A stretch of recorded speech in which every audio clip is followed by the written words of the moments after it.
देखिए आप सभी को यहाँ पर दो प्लस क्यू चार्जेस दिख रहे होंगे। अब मैं एक माइनस क्यू चार्ज लेकर आ रहा हूं जो कि इक्विलिब्रियम पोजीशन पे, मींस ये वो पोजीशन है जहां पर इन दोनों की वजह से लगने वाला नेट फोर्स जो है वो 0 है। अब देखिए अगर मैं कुछ एक्स इसे डिस्प्लेस कराता हूं इस डायरेक्शन में, तो इसकी वजह से जो अट्रैक्टिव फोर्स है वो डोमिनेट करेगा इन कंपैरिजन टू जो अट्रैक्टिव फोर्स इस प्लस क्यू के कारण लग रहा है। अब ये जो फोर्स है वो डोमिनेटिंग होगा, तो जो एक्स मैंने डिस्प्लेस किया जिस डायरेक्शन में, उसी डायरेक्शन में ये फोर्स जो है उसे और ज्यादा अट्रैक्ट करेगा और अपने उस डायरेक्शन में पुल कर लेगा। तो देखिए मैंने इसे डिस्प्लेस इसी डायरेक्शन में किया और नेट फोर्स भी इसी डायरेक्शन में लगी।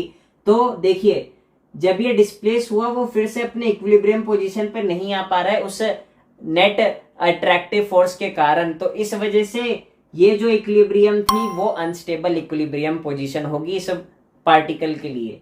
अब देखिए अगर मैं इसे इस line joining both the charges के अलोंग ना डिस्प्लेस करके मैं इसे ऊपर की तरफ डिस्प्लेस करता हूं, तो देखिए जब मैं इसे ऊपर की तरफ डिस्प्लेस करूंगा, क्योंकि ये माइनस क्यू चार्ज है, तो इसकी वजह से यहां पर अट्रैक्टिव फोर्स आएगा और इसकी वजह से यहां पर अट्रैक्टिव फोर्स आएगा। तो देखिए यहां पर जो एक कंपोनेंट है दोनों फोर्सेस का वो कैंसल आउट हो जाएगा और एक कंपोनेंट जो है इसको नीचे की तरफ फिर से जो है पुल करेगा। तो समझ रहे हो, समझ रहे हो आप, समझ रहे हो ना। तो देखिए मैंने इसे डिस्प्लेस जो है ऊपर की तरफ किया था, बट नेट फोर्स नीचे की तरफ लगकर इसे फिर से उसी इक्विलिब्रियम पोजीशन पर लाने की कोशिश कर रही है। और सिमिलरली यही चीज जब मैं इसे नीचे डिस्प्लेस करूंगा तो फिर से नेट फोर्स ऊपर की तरफ आएगा और इसे वही इक्विलिब्रियम पोजीशन पर लेकर आने की कोशिश करेगा। तो ये जो इक्विलिब्रियम है यहाँ पर अगर मैं बात करूं वो स्टेबल इक्विलिब्रियम पोजीशन होगी।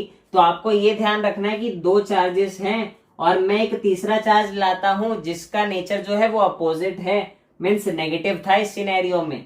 तो इसका जो इक्विलिब्रियम स्टेबल इक्विलिब्रियम वाला पोजीशन है वो अलोंग द परपेंडिकुलर एक्सिस जो है लाई करेगा।